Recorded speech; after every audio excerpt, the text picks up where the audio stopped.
maulana Muhammadin wa ala alihi wa sahbihi ajma'in. Alhamdulillah wa syukurillah atas nikmat dan karunia Allah, pada hari ini kembali kita bisa silaturahim bersama-sama mengkaji kitab Al-Walad di majelis PKU Mu'in. Alhamdulillah juga kita dihadiri Pak Ketua kita, Pak Kiai Haji Ridwan Nawawi. Sama. Alhamdulillah. Belajar juga nih. Tadi sudah banyak wejangan kita dapat dari beliau, cerita gesah ke sana kemari kan, sampai ke Pulau Rimau, sampai ke perairan tadi ya. Alhamdulillah. Salawat dan salam semoga senantiasa tercurah limpahkan ke hari junjungan kita Nabi Muhammad sallallahu alaihi wasallam, kepada keluarga, sahabat dan umat beliau. Kita lanjutkan halaman 15 ya. Paling bawah. Wasa'altani 'anil ikhlas. Wasa'altani 'anil ikhlas. Engkau telah bertanya kepadaku. Ini murid Imam Al-Ghazali ya. 'Anil ikhlas, tentang ikhlas. Nil ikhlasi. Nabu baris bawah. Majrurun bi ya. Wa alamatu jarrihi suratun bayiratun fi akhirih. Wa huwa antakuna. Nah, ini pengertian ikhlas. Ikhlas itu adalah antakuna, bahwa engkau bahwa engkau menjadikan a'maluka, amal-amalmu. Amal itu jamak dari amal. Jadi kalau amal berarti jamak, berarti seluruh amal, bukan cuma sikok dua amal. Jadi kita harus menjadikan seluruh amal kita. Amal itu kan kalau secara bahasa itu perbuatan. Tapi ketika disebut amal itu seluruh. Ya ucapan, perbuatan, sikap. Jadi kalau disebut amal dalam Islam itu maksudnya seluruh, bukan cuma perbuatan. Tapi ucapan pun amal. Bahkan main HP pun itu bisa jadi amal, baik atau buruk. Tergantung apa yang dipencet, ya kan? Yang dipencet Doraemon, ya, itulah nilainya Doraemon telah kan. Nah, jadi tergantung. Jadi maksud amal itu luas, seluruh ya, bahkan amal batin pun termasuk di dalamnya. Maka dalam kitab Bidayatul Hidayah Imam Al-Ghazali menyebutkan bahwa amal itu kan ada dua. Ada amal lahir, ada amal batin. Ya.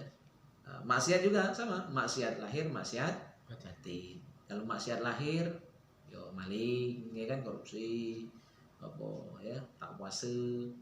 Itu amal, itu maksiat zahir. Maksiat batin, sombong, ujub, riya, sum'ah, ya kan? Nah, itu maksiat batin. Jadi ketika disebut amal itu mencakup seluruh, ya, bukan cuma perbuatan tapi ucapan dan sikap. Kulluha seluruhnya, ya, lillahi ta'ala, hanya untuk Allah SWT. Lillah, seluruh amal hanya karena Allah, hanya untuk Allah. Itulah makna ikhlas. Berarti kalau ada niat lain selain Allah, belum ikhlas. Atau kalaupun ikhlas, ikhlasnya itu enggak 100%. Makanya ikhlas itu bertingkat-tingkat, kata Imam Ghazali. Ikhlas yang tertinggi itu lillahi ta'ala, enggak niat lain. Ikhlas yang nomor 2 itu ada tujuan lain. Dia memang ibadahnya lillahi ta'ala, tapi di samping itu niatnya ada niat lain, niat dunia. Ya, misalnya ngaji ikhlas. Cuma niat dia baca surah tertentu, misalnya agar dapat manfaat ini. Sholawatan misalnya biar rezekinya lancar, ya, urusan dipermudah. Nah, sholawat itu tetap lillahi ta'ala nih. Ya, itu tetap ikhlas, tapi ikhlasnya agak kurang dari tingkat pertama. Yang tidak ikhlas itu memang tujuan awalnya bukan lillah. Ya, jadi tujuan awalnya memang dunia. Nah, itu yang tidak ikhlas. Allah Isya. Itu jangan ikut juga. Betul ini.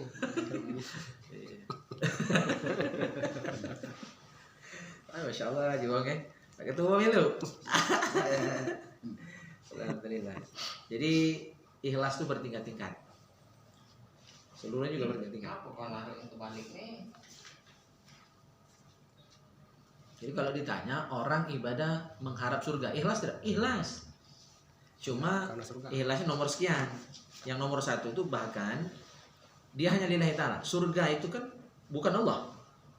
Maka kalau ulama tasawuf memandang orang yang berharap surga dalam ibadah itu ikhlas, tapi nomor sekian, bukan nomor 1. Ya. Karena takut masuk surga, takut masuk neraka. itu tetap ikhlas. Ya, oleh karena itu sangat terkenal kisah di kalangan sufi itu, kisah Rabi'ah al-Adawiyah. Dia nak makan surga. Agar orang beribadah bukan karena ingin surga. Dia bawa banyu. Itu sebenarnya apa bahasanya itu ya? Majas saja kan. Dia bawa banyu, ditanya, "Ngapa bawa banyu?" Nak nyiram neraka. Agar orang tidak beribadah karena takut neraka, tapi murni lillahi ta'ala. Nah, yang murni lillahi ta'ala, tidak ada niat duniawinya atau ukhrawinya, itu yang murni lillahi ta'ala, itu yang ikhlas nomor 1. Yang salah itu adalah kati sedikit pun niat akhiratnya, semata-mata dunia. Ya, nah itu yang memang tidak ikhlas. Jadi kalau kita ceramah dapat amplop itu halal, selagi bukan tujuannya nyari amplop, itu hanya bonus. Ya kan, kita ngajari Pak dapat minum, mungkin dia dapat gorengan, Ustaz Irwan kan barangkali kan ditraktirnya apa misalnya kan, bakso barangkali ya. Nah itu kita ikhlas belajar, cuma pas makan baksonya ikhlas juga. Ya. Nah, yang salah dunia jadi tujuan utama. Kalau hanya peragap, hanya penyemangat, itu masih ikhlas. Wala yartaha qalbuka, masih pengertian ikhlas itu la yartaha, tidak gembira, tidak senang, tidak bahagia. Qalbuka, hatimu, bimahamidin nas, dengan pujian manusia. Jadi orang ikhlas itu tidak senang dengan pujian. Jadi kalau dipuji itu biasa lah. Tidak ada mekar jobornya kan, tidak ada ngangkat-ngangkat dahunya ya. Tidak terlalu senang hatinya ketika dipuji. Wala tubali bimadammatihim, dan tidak memperdulikan cacian mereka, cacian manusia. Jadi dicaci tidak sakit hati, ya, dipuji tidak lupa diri, tidak tinggi hati.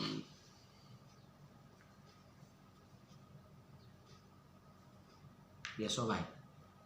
Jadi kalau kita masih sakit hati, orang caci, fitnah, ngatui, berarti belum ikhlas. Kenapa kita sakit hati waktu dikatui? Karena pengen jadi puji, ya kan? Karena orang yang kita harapkan memuji kita justru ngatui, maka kita sakit. Berbeda antara harapan dengan kenyataan. Kita berharap dipuji, ya, ternyata orang ngatui, laju sakit hati, ya. Jadi kalau kita memang ikhlas, biasa baik. Dan itu teorinya mudah. Tidak sakit hati dikatui. Rata-rata sakit. Nah, jadi kita bisa mengukur kadar ikhlas kita masing-masing.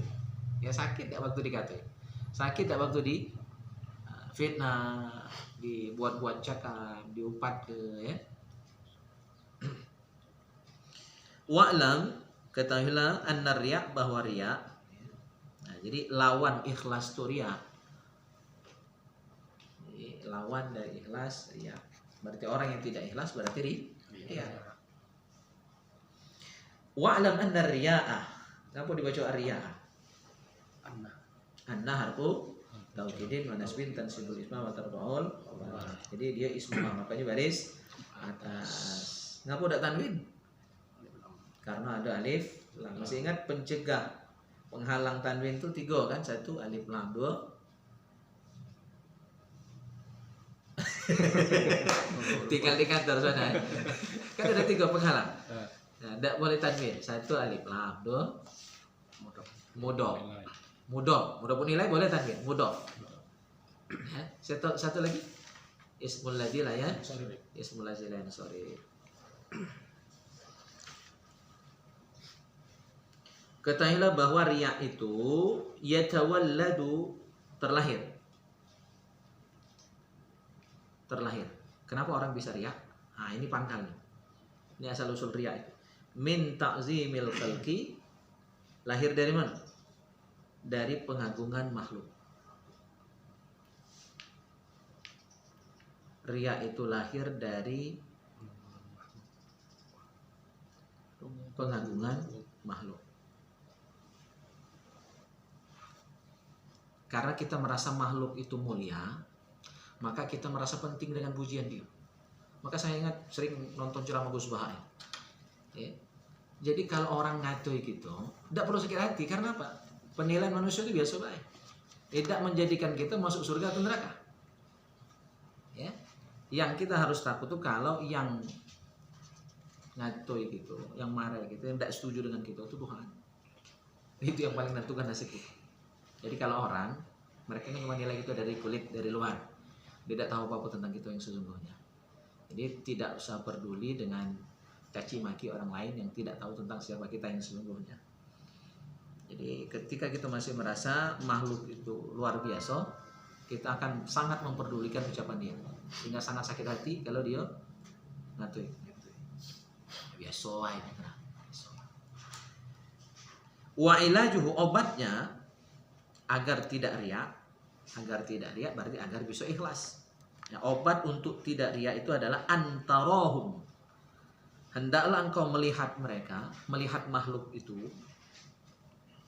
musakhirin,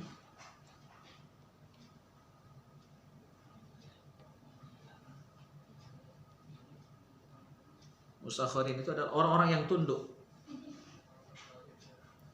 Makhluk itu adalah orang-orang yang tunduk, yang patuh, tahtal kudrati, di bawah kudrat, di bawah kekuasaan Allah Subhanahu wa ta'ala. Artinya makhluk tidak baca ngapu-ngapu kalau bukan karena kudrat iradat Allah. Tahsabuhum, engkau harus menganggap mereka, meyakini mereka makhluk itu kal jamadat, sama seperti benda-benda mati. Anggaplah makhluk itu sama seperti benda mati. Contoh begini, kita sholat, di dekat kita ada sapi. Ada tidak kita minta alam dengan sapi? Tidak kan? Ya, karena kita menganggap sapi tidak penting. Ya. Kelewatan dia kalau kita minta alam sama sapi. Berlagu sama sapi. Nah, agar tidak menganggap makhluk tuh, ya, anggapnya dia cuma benda mati. Biasa wae, tidak penting omongannya. Ya. Tapi susah kan? Apalagi cewek nih, Pak. Apalagi cewek, minta alam tuh lah ya. Ya, ingat di pondok dulu kan? Pondok dulu, ya, kalau santri putri lewat bukan main kan? Tambah semangat. Itu dulu ingat, itu latihan tahlilan dulu kan? Di balai-balai dulu, santri putri masuk. Itu tahlilan itu dikuatin itu. Wah cepet, loh sambil noleh kan di kelas putri ya. Itu tanda minta alam. Kenapa? Karena kita merasa cewek itu penting. Jadi agar bisa ikhlas itu, anggap baik ketika kita ibadah tuh, ya, yang ngingok gitu itu, ya tidak penting. Makhluk yang ngingok sholat kita, ibadah kita biasa baik. Jadi semuanya itu di bawah kekuasaan Allah Subhanahu wa taala. Anggap saja tahsabuhum, anggap mereka makhluk tadi kal jamadat, sama seperti benda mati. Jadi kita tidak minta alamnya dengan makhluk, tapi minta alamnya, minta nilainya dengan Allah Subhanahu wa taala. Kenapa makhluk itu tidak terlalu penting penilaiannya bagi kita? Fi adami kudrati isolir rohat. Karena makhluk itu fi adam, pada ketiadaan. Adam itu tiada. Kalau pakai ain artinya tidak ada. Kalau pakai alif, Nabi Adam. Fi adami kudrati isolir rohah, pada tidak ada kuasanya makhluk tadi isolir rohah, menyampaikan kesenangan, kebahagiaan, wal masyaqqah, dan kesulitan. Nah itu di hati kita, di pikiran kita harus dimunculkan sikap seperti itu. Makhluk itu biasa baik, tidak bisa mendatangkan manfaat dan mudarat secara langsung. Agar tujuannya ketika sikap ini ada di hati kita, litakhlus, agar jernih, bersih, murni, ikhlas, ya. Agar bersih hati kita min muro'atihim, dari riya terhadap mereka, minta alam dengan makhluk tadi. Jadi kunci agar bisa ikhlas, atau agar tidak riak, tidak minta alam, tidak minta puji dengan makhluk, anggap orang yang sedang menyaksikan kebaikan kita itu ya, benda mati. Sehingga kita tidak minta alam sama mereka. Bukan dalam konteks menghina, bukan ngatur ketik apa-apa yang tidak boleh. Itu sikap batin kita. Ya. Sehingga kita tidak minta alam sama dia, dan minta nilai sama makhluk yang menyaksikan ibadah kita tadi. Wa mata tahsibuhum, dan kapan kamu menganggap mereka. Wa mata tahsibhum, kapan kamu menganggap, menghitung, meyakini mereka makhluk tadi yang nyengok ibadah kita tadi, zawi kudrotin, punya kuasa, wa iradat, punya keinginan, layyab'aduka layyab'uda anka riya, maka tidak akan menjauh anka dari kamu arya, sifat riya.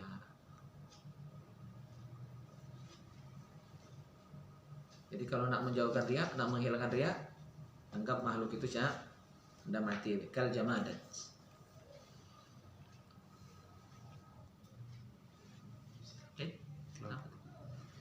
Ayuhal walad, wahai anakku, wal baqi, dan sisa-sisa. Bagi itu sisa atau yang lain-lain, sisa-sisa atau yang lain lah, yang lain. Min masailika, dari semua pertanyaanmu. Min masailika, dari semua pertanyaanmu.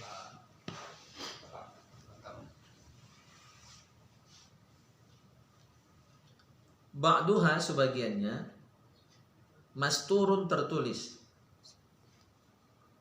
Ba'duha, sebagiannya masturun, sudah tertulis, sudah tercantum, termaktub fi musannafati, pada semua kitab-kitabku. Musannafat itu kitab, karangan-karangan, susunanku.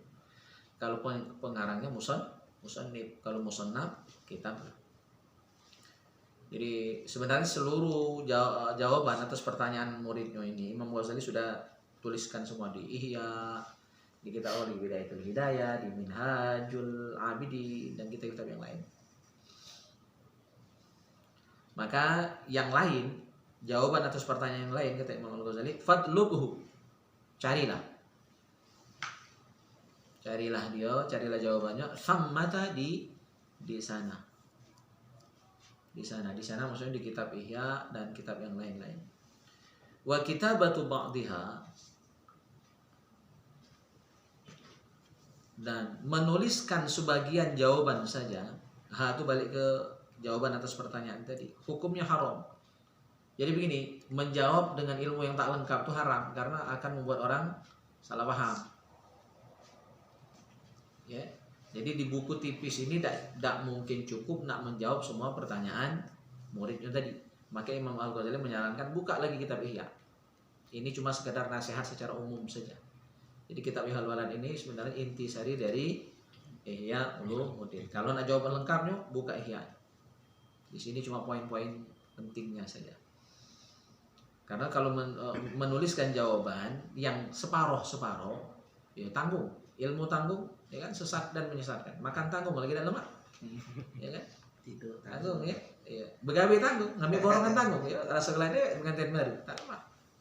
Jadi harus full, lengkap, ya, sempurna.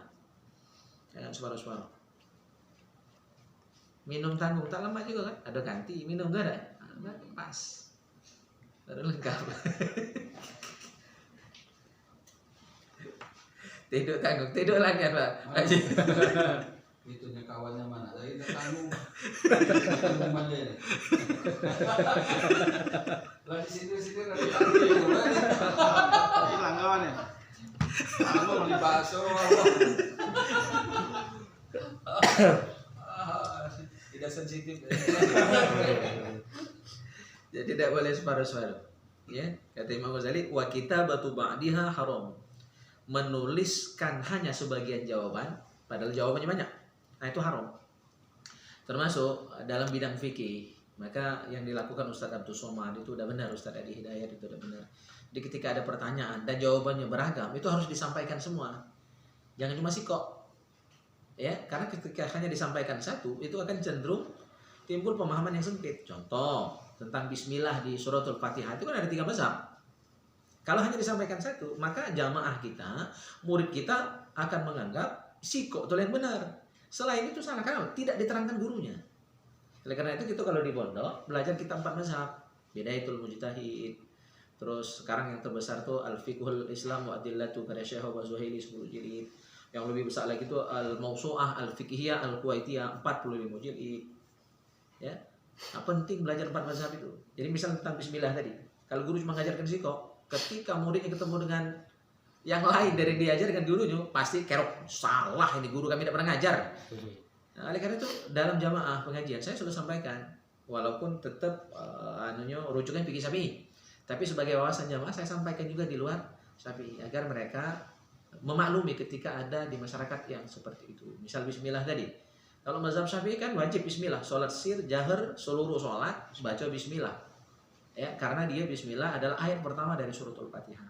Tapi kalau mazhab Maliki, bismillah tidak dibaca sama sekali. Maliki tidak dibaca sama sekali. Nak sholat jahar, nak sholat sir, tidak dibaca. Justru bid'ah membaca bismillah, baik sir atau menjahar. Dan mazhab Maliki. Nah, 2 mazhab lain, Hanafi dan Hambali, dibaca tapi sir. Nah, seperti di Mekah itu baca tapi sir. Pas alhamdulillahnya baru dijaharkan. Nah, 3 mazhab ini harus diterangkan di umat agar tak kerok. Itulah salah satu yang kita pahami dari qaul Imam Al-Ghazali, wa kitabatu ba'diha haram. Menjelaskan sebagian jawaban saja dari banyak jawaban itu haram. Karena akan sesat, menyesatkan, kecuali pada level-level ibtidaiyah. Ya, pada level-level awal, basic, belajar baru pemula belum boleh. Ya, cuma kalau untuk yang PKU ini harus belajar fikih perbandingan mazhab. Untuk dasar tidak boleh, penting kepala udah SD. Kalau belajar 4 mazhab. Ada level-levelnya. Nah, minimal aliyah ke bojo jamaah di masjid itu udah harus paham fikih 4 mazhab. Cuma kalau di Mesir itu dia bagus. S1 itu dia ditanya mazhab apa. Jadi dia belajar per mazhab dulu. Setelah tuntas mazhabnya masing-masing, jadi dia Syafi'i belajar. Nah, setelah tuntas baru dia boleh belajar 4 mazhab untuk sebagai wawasan. I'mal anta, amalkanlah oleh engkau. I'mal anta. Sebenarnya i'mal ini tidak perlu lagi kata anta sebenarnya. Karena i'mal itu kan fi'il amr yang sudah mengandung dhamir mustatir anta. Ada. Cuma sengaja ditulis pakai anta lagi. Itu namanya taukid. Penegas. Ya. I'mal anta. Amalkanlah betul oleh engkau. Artinya serius, jangan main-main. Betul-betul amalkan. Itu maknanya kalau di manakan gitu ya.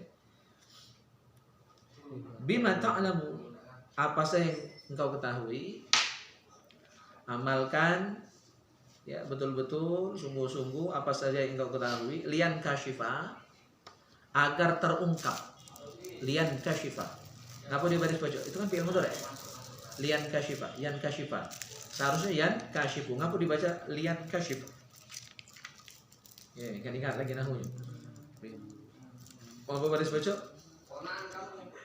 Pak Ketua, saya ingat. Lam itu lam apa tuh? Lam ta'lil. Kan ada 10 ambil nasab. Masih hafal enggak? Kalau saya kan ngajar pondok ya harus hafal. Adlan idzat kai lamu kai walamul juhudi wa hatta wal jawabu bil fa'i wal wawi fa'al. Jadi dia itu amil nasab.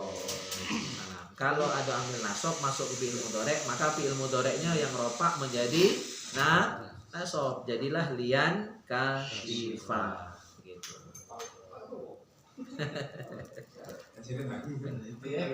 Sama hilang ini. Agar terungkap. Laka kepadamu, bagimu.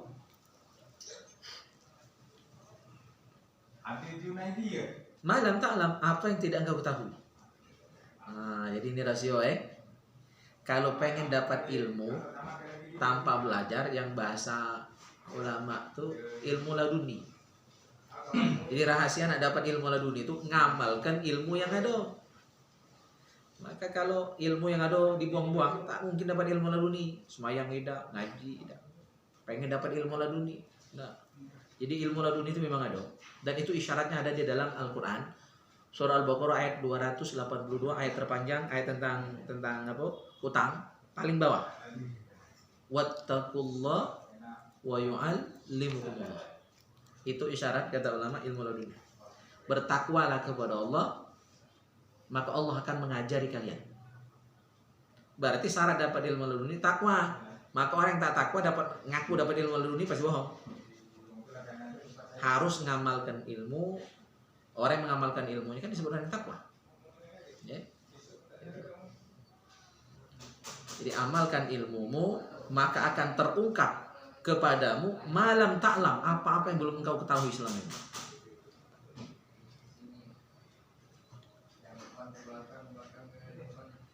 Kalau gitu contoh di YouTube ada yang ngaku dapat ilmu laduni, nah itu saya pikir banyak ada benarnya itu. Ya, ngaku dapat ilmu laduni. Biasanya tidak ngaku dapat ilmu itu. Ya. Dan itu akan tampak dari kesolehannya, kealimannya. Ikut baik itu hadir mana? Iya dan urusan ini juga. Kepala ngaji dulu. Kalau separuh itu, arung tanggung. Silakan tadi dia. Tidak sudah. Kita mau arung. Iya, lah sudah selesai bahasan kita habis sudah bahasa ikhlas ya. Iya. Separuh kali. Agak tinggi gajah kita ini udah ya. Jadi kunci dapat ilmu laduni, ngamalkan ilmu yang ada. Ngamal itu berarti kan mempraktekkan, mengajarkan, ya kan? Itu mana mengamalkan? Kalau yang ada lagi tidak dipakai, tidak diamalkan, tidak dibuang-buang, mana ada dapat yang baru? Nah, ilmu laduni itu langsung dari Allah. Hasil dari mengamalkan yang ada. Luru yang ada nih dulu. Ayyuhal walad, wahai anakku, ba'dal yaum, setelah hari ini.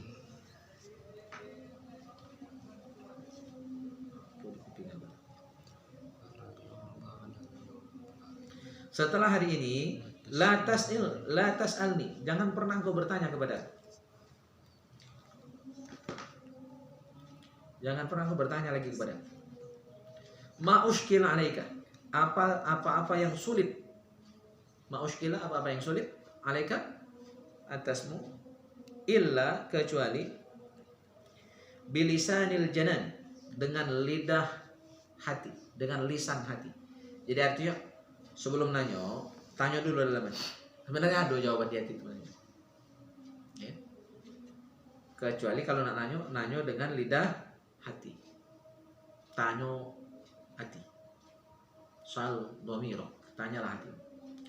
Liqaulihi ta'ala, karena firman Allah Ta'ala, walau annahum sabaru, sekiranya mereka bersabar, jikalau mereka bersabar,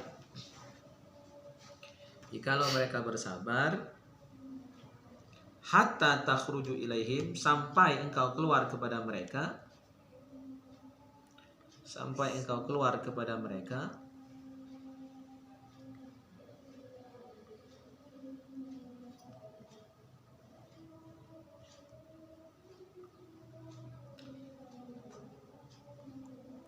lakana khairan lahum, niscaya itu baik bagi mereka.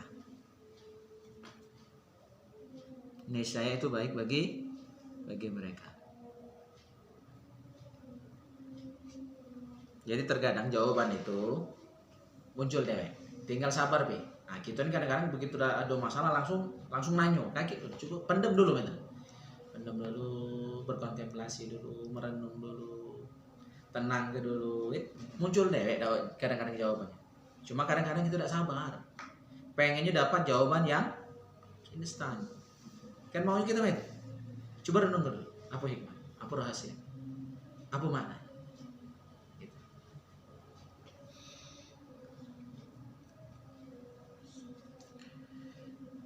Waqbal nasihatal Khadir alaihi salam. Terimalah nasihat Khadir, Nabi Khadir alaihi salam. Hina qala, ketika dia berkata, nah, ini kisah Nabi Khidir dengan Nabi Musa. Apa nasihat Nabi Khidir kepada Nabi Musa?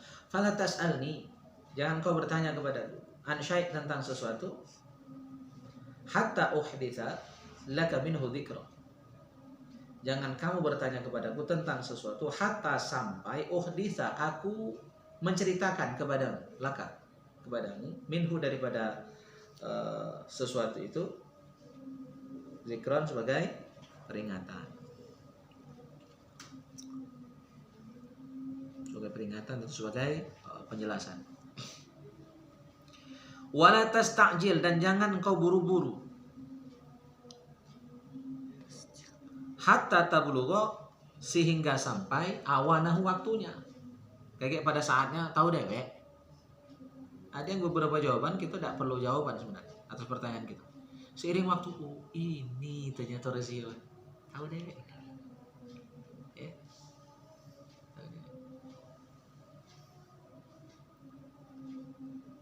Tinggal kesabaran nunggu jawaban. Apa hikmah? Kadang-kadang kita kesel kan. Hajat kita misalnya tak kabul. Akhirnya kita ngutuk-ngutuk kalau tidak sabar. Tapi ternyata setelah kejadian itu kita baru bersyukur. Ini ternyata hikmahnya rahasia. Ada orang yang ketinggalan pesawat. Ya, ada yang berutuk, ada yang tidak kan.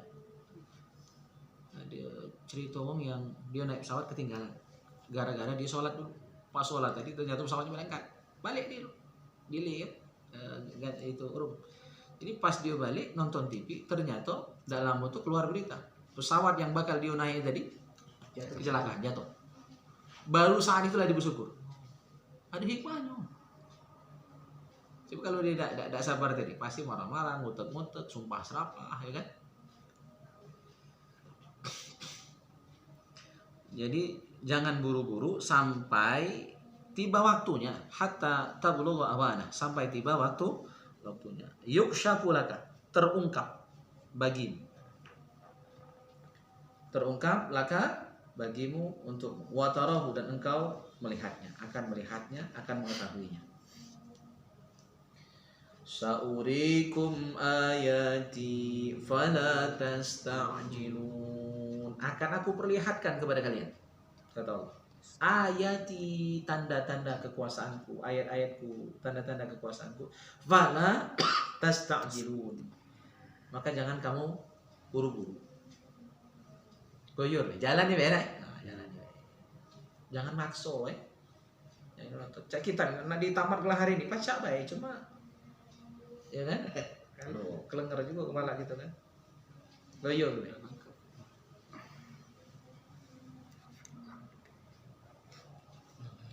Fala tas'alni, maka jangan kau bertanya kepadaku qabla waktu, sebelum waktunya. Jangan bertanya kepadaku sebelum waktunya. Kalau lah waktunya, datang dari watayakun, dan yakinlah annaka, bahwa engkau la tasil, tidak akan sampai, illa bisair, kecuali dengan berjalan. Kecuali dengan berjalan. Jadi kalau nak sampai, berjalan dulu. Jalan tuh ikhtiar, upaya, ikhtiar, usaha ya, beramal. Jalan di dulu, semayang dulu. Nah, khusyuknya tuh kayak nikmat Allah, rahmat Allah. Dicicipkan kayak gitu. Jangan sembahyang tidak, lah minta nak khusyuk. Semayang dulu, jalan dulu. Kayak terasa deh lemaknya tuh, nikmatnya tuh. Ya. Ya itu kira-kira contohnya.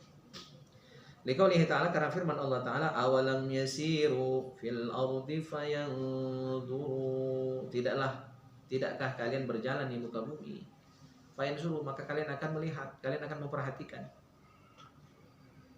Kalian akan melihat, kalian akan memperhatikan, atau kalian akan mengetahui.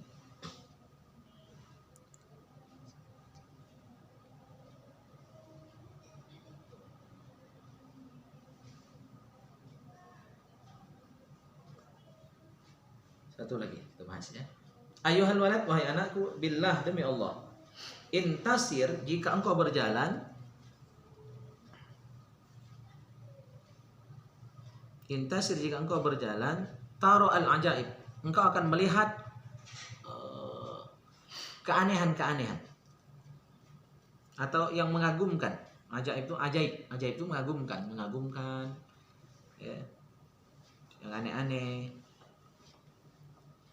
Fi kulli manzil, pada setiap kejadian, setiap tempat. Wabdhul ruhaka, serahkanlah jiwamu. Fa inna ra'sa hadzal amri, sesungguhnya kepala dari urusan ini, puncak dari urusan ini adalah badlur ruh, ya, menyerahkan segenap jiwa.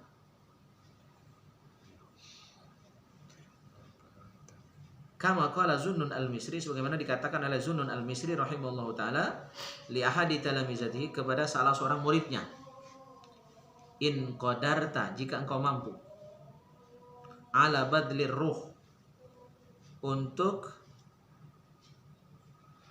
apa tadi?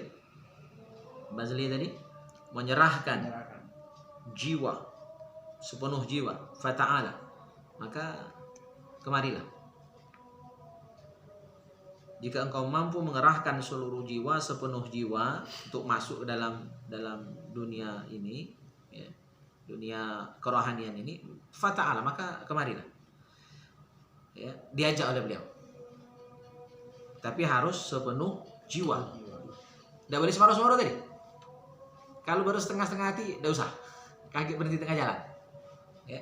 Wa illa, jika tidak sanggup menyerahkan sepenuh jiwa, fala tashtagil, maka jangan sibuk biturrohatis sufiyah, maka jangan sibuk dengan jalan orang-orang sufi.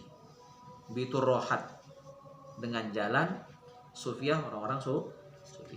Jangan masuk dunia kerohanian. Jangan masuk tarekat tertentu kalau belum siap.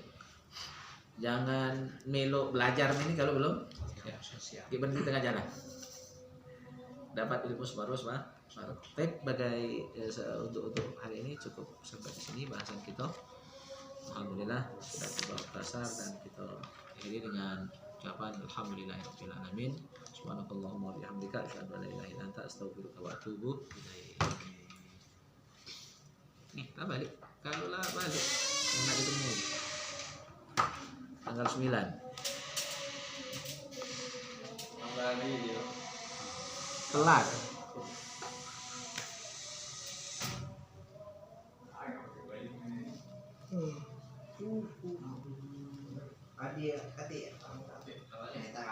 Lah janjian belum dengan sana tuh.